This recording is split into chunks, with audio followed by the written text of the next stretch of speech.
Hello friends, नमस्कार। Welcome to my YouTube channel Kushwaha property. मैं सनत कुमार, आपका दोस्तों बहुत बहुत स्वागत है आज फिर से हमारे एक्सपर्ट की राय में। आज हमारे साथ हैं राजेश गुप्ता जी। राजेश गुप्ता जी, बहुत बहुत स्वागत है आपका हमारे यूट्यूब चैनल पे। धन्यवाद। राजेश जी पिछले 18 साल से होम लोन्स के लिए अपनी सर्विसेज दे रहे हैं लोगों को। राजेश जी, आप बताएंगे थोड़ा सा होम लोन्स क्या होता है, इसके बारे में ज़रा डिटेल में। सर, होम लोन ना बहुत तरीके से होते हैं। जैसे होम लोन एक डायरेक्ट अलॉटमेंट का केसेस होते हैं, रीसेल केसेस होते हैं।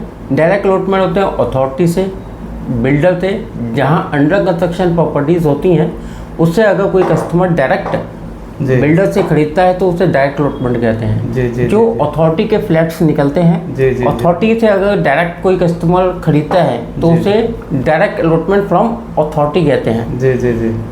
और एक होता है रीसेल, जिसने प्रॉपर्टी ऑलरेडी खरीदी हुई है किसी अथॉरिटी या किसी सेलर से, उसकी पूरी प्रॉपर्टी बनी हुई है, वो कस्टमर उस प्रॉपर्टी को खरीदना चाहता है, तो वो होम लोन कहलाएगा। ये एक प्रॉपर्टी के टाइप है।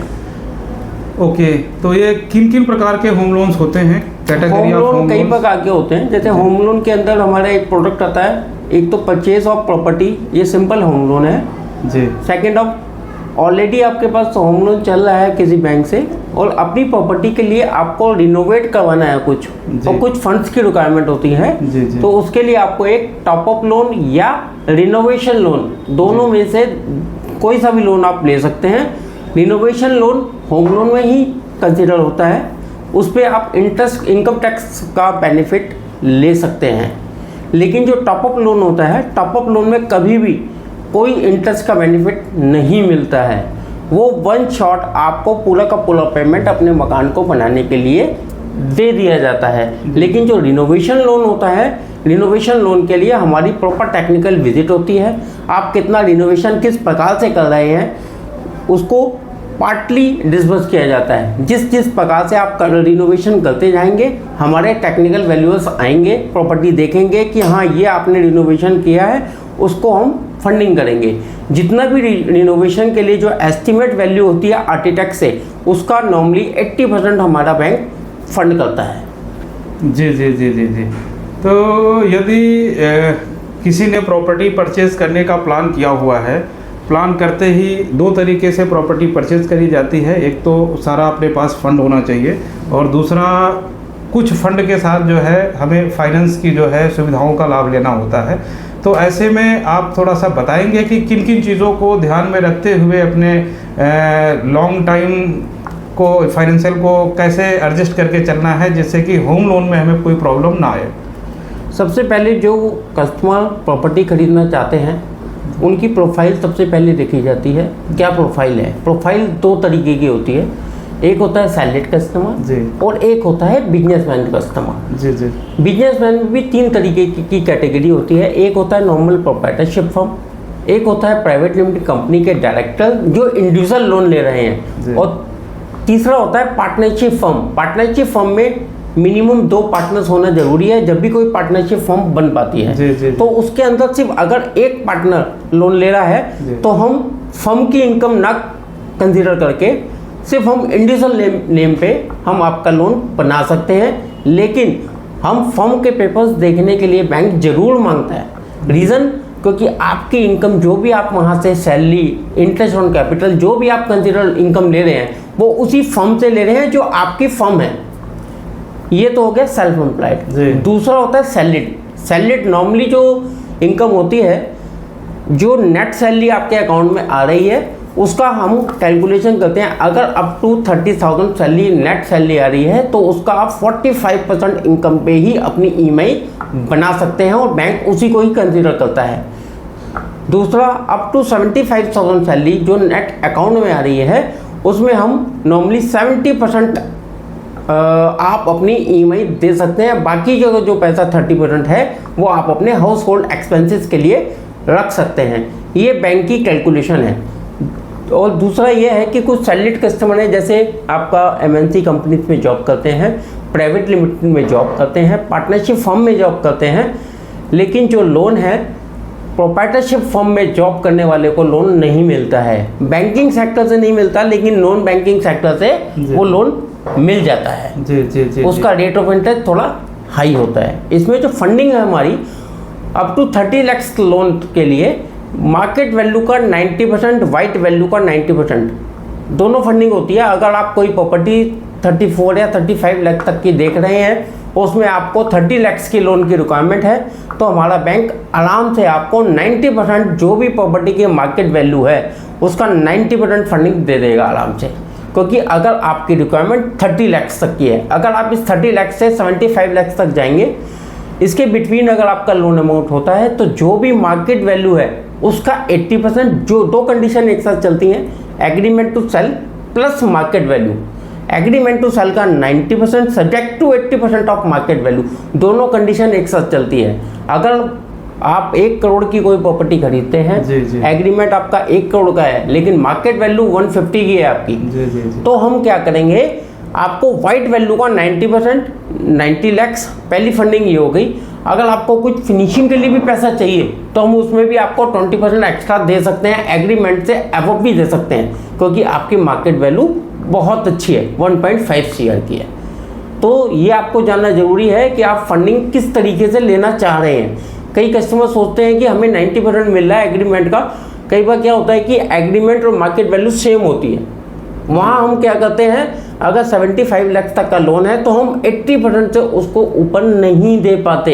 रीज़न, क्योंकि मार्केट वैल्यू 80%, वाइट वैल्यू 90%, तो मार्केट वैल्यू भी सेम है और एग्रीमेंट वैल्यू भी सेम है, तो इसलिए हम 80% से ऊपर उसको लोन नहीं दे पाएंगे। और यही लोन अगर 30 लाख का होगा तो हम 90% मार्केट वैल्यू, 90% आपका एग्रीमेंट वैल्यू, दोनों फंडिंग करेंगे सर। जी जी जी जी राजेश जी, कई बारी हमारे लोगों के सामने अक्सर ऐसी बात आती है कि किसी का सिविल कम है, किसी के पास सोर्स ऑफ इनकम तो बहुत ज़्यादा है, बट क्या होता है कि वो उनके पास जो पेमेंट है वो होते हैं सैलरी परसेंट, उनके पास इनकम भी ठीक ठीक सी होती है, बट उन अकाउंट में जो ट्रांजैक्शन होता है वो कंपनीज के द्वारा भी थोड़ा सा कम किया जाता है।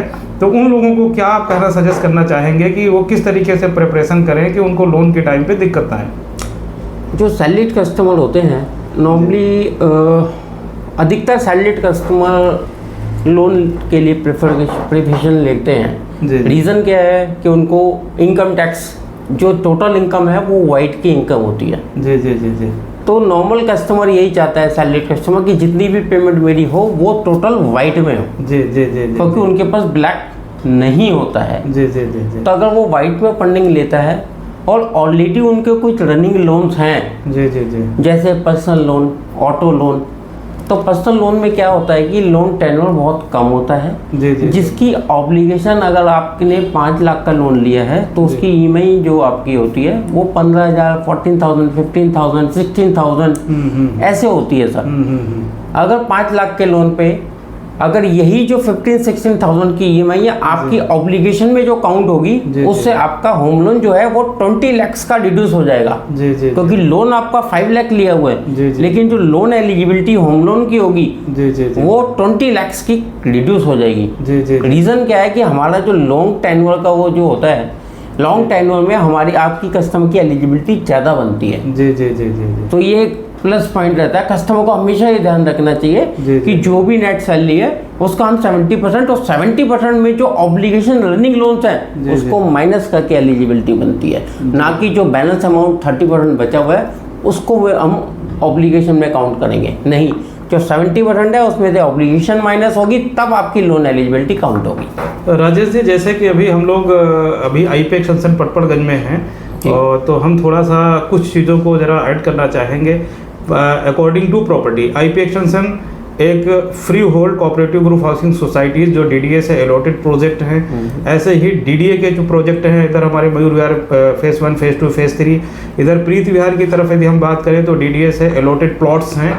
और साथ में ही हमारे चारों तरफ जो हम अगर नज़र उठा के देखें तो लोकल कॉलोनी जैसे कि मधुर विहार, चंदन विहार, जोशी कॉलोनी, तो थोड़ा सा आइडिया देंगे। और हाँ, इनके साथ साथ हमारे बीच बीच में कमर्शियल्स भी हैं और साथ में इंडस्ट्रीज एरिया भी लगे हुए हैं।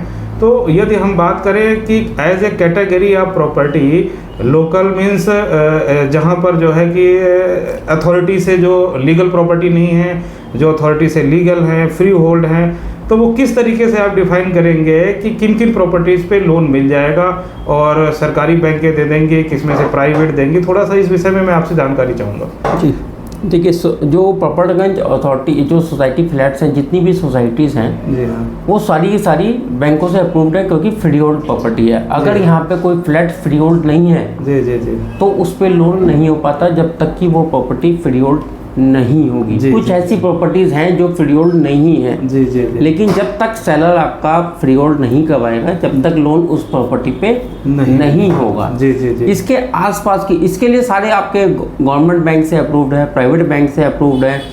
एनबीएफसी तो ऑलमोस्ट करेगी, लेकिन एनबीएफसी का क्या होता है, रेट ऑफ इंटरेस्ट बहुत ज़्यादा हाई होता है। जी जी जी जी इसके लिए बेस्ट ये है कि आप गवर्नमेंट बैंक चूज़ करें। जी जी जी गवर्नमेंट बैंक का रेट हमेशा थोड़ा सा स्टार्टिंग में हल्का सा 5-10 पैसे का डिफरेंस आता है प्राइवेट बैंक के थ्रू, लेकिन हाँ गवर्नमेंट बैंक इन फ्यूचर के लिए, क्योंकि जो होम लोन होता है ना हमेशा लॉन्ग टेन्योर के लिए होता है, कोई शॉर्ट टेन्योर के लिए नहीं होता। जी जी जी तो अगर आपको इन फ्यूचर का सोच के चलना है तो आप गवर्नमेंट बैंक में जाइए। जी जी गवर्नमेंट बैंक बेस्ट रेट दे रहा है, बेस्ट सर्विसेज दे रहा है। सबसे जो आपका मार्केट लीडर बैंक है स्टेट बैंक ऑफ इंडिया, जी अगर आप उससे चूज़ करते हैं, नियरेस्ट ब्रांच होती हैं आपके आसपास, सारी की सारी जो ककरडुमा में नियरेस्ट होम लोन सेंटर है, और सारे प्रॉपर्टी के पेपर्स आपके यहीं पे ही सबमिट होते हैं। अगर हम प्राइवेट बैंकों की बात करें, इसमें प्राइवेट बैंक में आपके जो प्रॉपर्टी के पेपर्स होते हैं वो उनके हब अलग अलग जगह होते हैं। होम लोन एसबीआई के अंदर आपको प्रॉपर्टी के पेपर, जिस दिन लोन आपका क्लोज होगा आपको सेम डे एनओसी लेके जाइए बैंक में, आपको सेम डे प्रॉपर्टी के पेपर रिलीज हो जाएंगे, कोई वेटिंग पीरियड नहीं है। अगर आप यही HDFC, axis, ICICI bank, standard chartered bank, HSBC, जिस बैंक में भी आप लोन के लिए जाइए, आपको 20 to 25 डेज वेट करना पड़ेगा आपको प्रॉपर्टी के पेपर्स के लिए, पहली चीज़। दूसरा, जो आपकी आसपास की कॉलोनीज जितनी भी नेगेटिव एरियाज में है, जिनके प्रॉपर्टी के मैप ऑथराइज नहीं है, जी जी जी और जो जिसकी गलियां भी ज़्यादा चौड़ी नहीं है, जी तो वो उसके लिए आप कोई बैंक में अप्लाई मत कीजिए। कोई बैंक इसको लोन नहीं करेगा, चाहे वो गवर्नमेंट बैंक हो चाहे प्राइवेट बैंक हो। इसको सिर्फ NBFC, non banking finance sector ही इसको फंडिंग करेगा, जहाँ पे रेट ऑफ इंटरेस्ट 10 to 12% से स्टार्टिंग होती है। जी जी कोई भी अगर आपके पास बैंक का एग्जीक्यूटिव आता है, और क्योंकि एग्जीक्यूटिव हमेशा नए नए ही भर्ती करता है बैंक, जी जी जी जी और वो आपको कहता है कि हाँ जी इस बैंक से मैं केस करवा दूंगा, तो आप उसके चक्कर में ना पड़े। चलिए जी, अभी इस विषय में बात करेंगे, बाद में ले लेंगे कि किस तरीके के फ्रॉड चल रहे हैं लोन्स को लेके। बिल्कुल, मैं अभी ये जानना चाहूँगा कि अभी कुछ इस तरीके से भी होता है फिक्स प्राइस पे, और कुछ इस तरीके से भी होता है। दो तरीके के लोन होते हैं कि एक तो फिक्स रेट ऑफ इंटरेस्ट हो गया कि आपको इतना ही देना है, और एक वो जैसे ही मार्केट में थोड़ा सा पीछे से गाइडलाइंस आई रेट बढ़ने का या घटने का, वो घटा बढ़ा दिया जाता है। तो किस तरीके का लोन लेना चाहिए? सर मार्केट में दो तरीके के लोन चलते हैं, एक होता है फिक्स और एक होता है फ्लोटिंग। ठीक है। फिक्स का मतलब भी परमानेंट फिक्स नहीं होता जी, वो एक टाइम पीरियड के बाद वो भी फ्लक्चुएट कर देता है जी।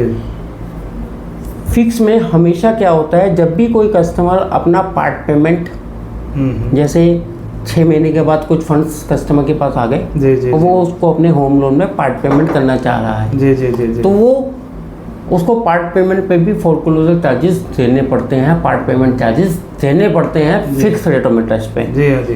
पहली चीज़, फिक्स में जब भी आप इन फ्यूचर जब भी लोन आप क्लोज करेंगे, जी जी जी, उसके आपको 2% होम लोन चार्जेस देने होंगे। जी जी। आज की डेट में जितने भी कस्टमर्स हैं, maximum 99.9% customers floating rate of interest opt करते हैं। जी जी जी। रीज़न, क्योंकि आरबीआई जब भी आपको न्यूज़ में समझ में आ जाता है कि हाँ होम लोन का रेट इंक्रीज़ हुआ है या डिक्रीज़ हुआ है, जी, होम लोन का रेट अगर इंक्रीज डिक्रीज होता है तो आपके जो फ्लोटिंग रेट और रेपो रेट जो बैंकों में चल रहे हैं आज की डेट में, जी, जी, जी। वो इंक्रीज और डिक्रीज होते हैं, जिससे कि आपके रेट ऑफ इंटरेस्ट पे इफेक्ट आता है। जी जी जी जी। वो फ्लोटिंग रेट ऑफ इंटरेस्ट है, उसमें पार्ट पेमेंट प्री पेमेंट की कोई पेनल्टी नहीं होती। जी, जी। एक ईएमआई जाने के बाद आप पूरा का पूरा loan without any penalty close कर सकते हैं। जी जी जी जी। तो ये फिक्स और प्लस फ्लोटिंग पॉइंट है। है। तो ये फिक्स और फ्लोटिंग ये फिक्स और फ्लोटिंग का चक्कर है। जी जी।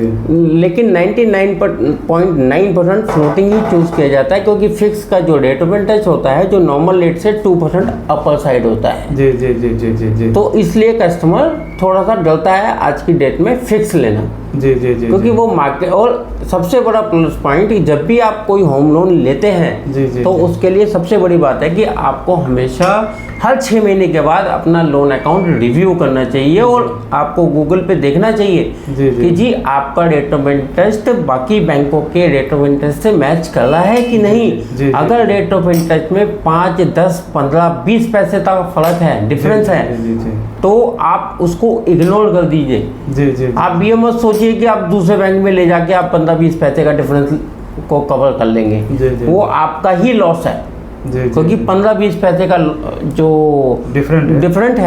डिफरेंस है वो कभी इतना बड़ा डिफरेंस नहीं है। जब डिफरेंस आपका 50 पैसे और 1 रुपए का डिफरेंस आता है रेट में, जी जी। तब आप इसको दूसरे बैंक में स्विच करवाने की सुविधा होती है विदाउट एनी पेनल्टी। जी जी। कोई चार्जेस नहीं होते, जी आप जी। किसी भी बैंक में मूव कर सकते हैं लोन को। जी जी जी जी जी। बस ये ध्यान रखिए कि आपको हर 6 महीने के बाद इस अकाउंट में, आपके लोन अकाउंट में क्या चल रहा है, कितनी ईएमआई दी हुई है, कितना लोन टेन्योर पेंडिंग है, क्या रेट ऑफ इंटरेस्ट मेरा मार्केट रेट ऑफ इंटरेस्ट से मैच कर भी रहा है कि नहीं कर रहा है। जी जी जी जी। ये है। ठीक है, तो राजेश जी थोड़ा अपने बारे में बता दीजिएगा कि आप किन किन बैंक्स में डील करते हैं और क्या क्या लोगों को जो है सर्विसेज देते हैं। सब मैं main state bank of India